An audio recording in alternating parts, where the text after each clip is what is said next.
बदलापूर बलात्कार प्रकरणातील अक्षय शिंदे हा कोणी सोज्वळ महापुरुष नाही, तो कोणी महात्मा नाही आहे. त्यामुळे त्याला फाशीची शिक्षा व्हायलाच हवी. पण फाशीची शिक्षा होताना एक कायद्याची प्रक्रिया असते, ती फॉलो केली पाहिजे. या देशाचा शत्रू म्हणवणाऱ्या कसाबला सुद्धा फाशी देताना एक कायद्याची प्रक्रिया संपूर्णतः पार पाडली होती आणि तीच कायद्याची प्रक्रिया अक्षय शिंदे प्रकरणात सुद्धा पार पडायला हवी होती.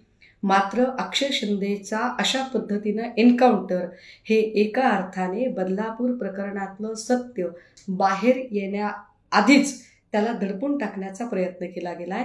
या सगळ्या प्रकरणाच्या निमित्ताने काही प्रश्न निर्माण होतात.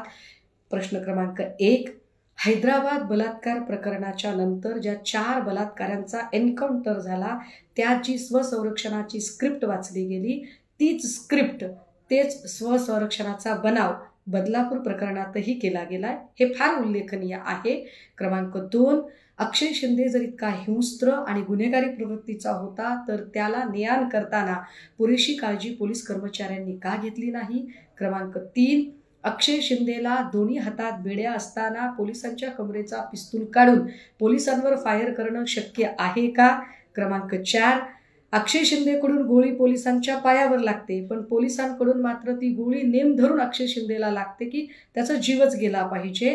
क्रमांक 5, पहिल्या दिवसापासूनच या संपूर्ण प्रकरणाची जी एकूण तपास यंत्रणाची होती ती कमालीची संशयास्पद होती. पोलिसांचा तपासच संशयास्पद रीतीने होत होता. त्यात बदलापूर प्रकरणात शाळेची संबंधित संस्थाचालक आपटे अजूनही फरार आहे, त्याला अटक का केलं गेलं नाही.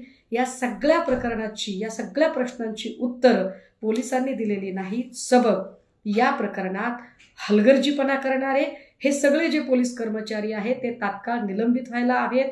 या प्रकरणामध्ये संबंधित सगळ्या आरोपींची आणि तपास करणाऱ्या अधिकाऱ्यांची सुद्धा नार्को टेस्ट व्हायला हवी. या प्रकरणाची CBI चौकशी होणं गरजेचं आहे. आणि आता तरी सत्तेचा मोह सोडून थोडी तरी कायद्याची चाड म्हणून, कारण म्हातारी बेल्याचे दुःख नसते पण काळ सोकावतो, म्हणून तरी देवेंद्रजी राजीनामा देणार आहात का तुम्ही? रत्नागिरी 24 न्यूज चॅनलला आताच सबस्क्राइब करा आणि शेअर करायला विसरू नका.